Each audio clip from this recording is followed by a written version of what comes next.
communities that love God, communities that are serving God, communities that are going the long journey. Now, in case you get discouraged, please don't. Abraham lived many, many years before he had a son. And by the time Abraham died, how many children did he have? How much did he have in the family? I think, if you look at it closely, I think there was about 6 people around. About 6 people, not many. There was only one son of the promise. And even the other one that he got, it was not the son of the promise. God said, I will bless him. And today is a great nation, right? It's a great nation, the other son. And so it wasn't a big family. By the time Abraham died, there wasn't much that he could say, this is what I got. God said, I will bless your family to be a very big family. But by the time he was dying, he had Isaac and a few other guys, right? And you could stand, or you can stand and say, I think he was a failure. I think Abraham was a failure. I think God didn't fulfill what he had said in his life. He did not fulfill. And I can tell you what he fulfilled. If you go to Hebrews chapter 11, it says, all these died in faith, seeing that city afar off.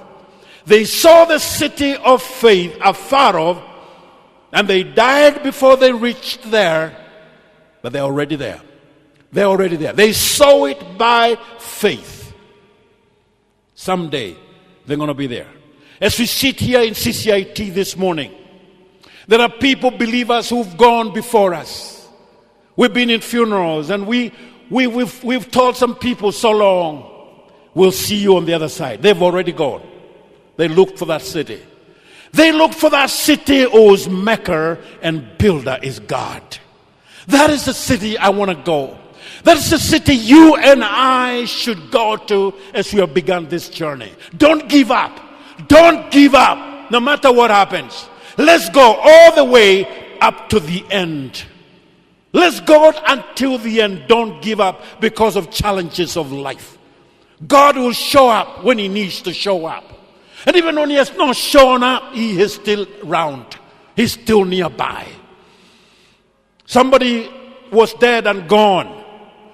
And he looked behind on the other side and he saw his journey on a sand beach.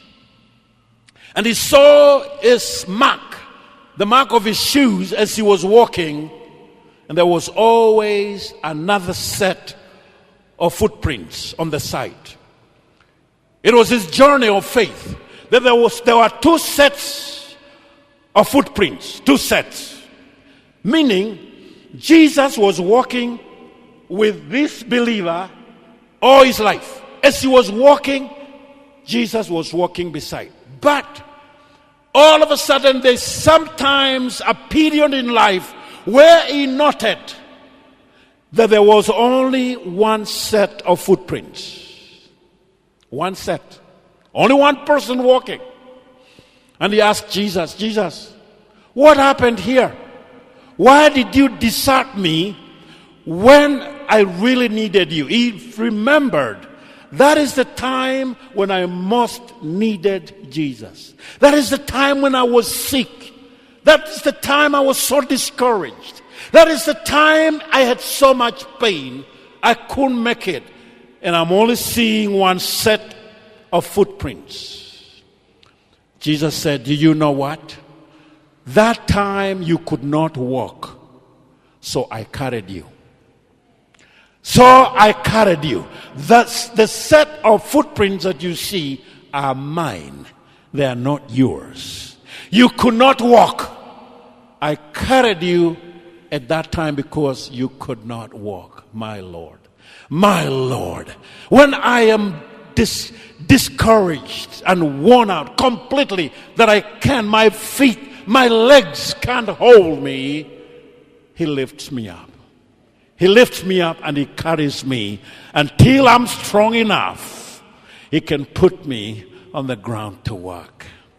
A couple of times I've gone with my grandson, and my oldest grandson. I've gone with him, and we've gone to the farm and we walk. He tells me, let's go, Guka. Let's go and see the animals. Let's go and see the goats and the cows. And so we go. See the rabbits. And so we go. And then me, because I like to walk as my exercise, we walk so much, and then we reach somewhere. He tells me, and he raises his hands. He's tired. He just tells me I can't walk. I just can't walk. And he is not going to walk. So what do?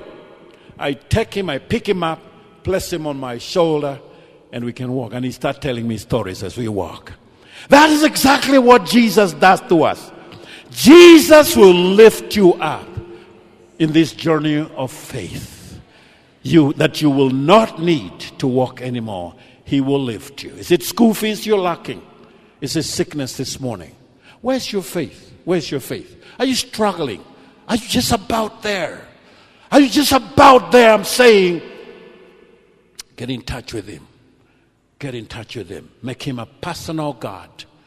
Let him be your God. No matter what you're going through, let him be your God. And he will speak to you at that very moment. He is speaking to me. He is speaking to me. Where are you? As our worship team leads us in this song, my Jesus, I love thee. I know thou art mine.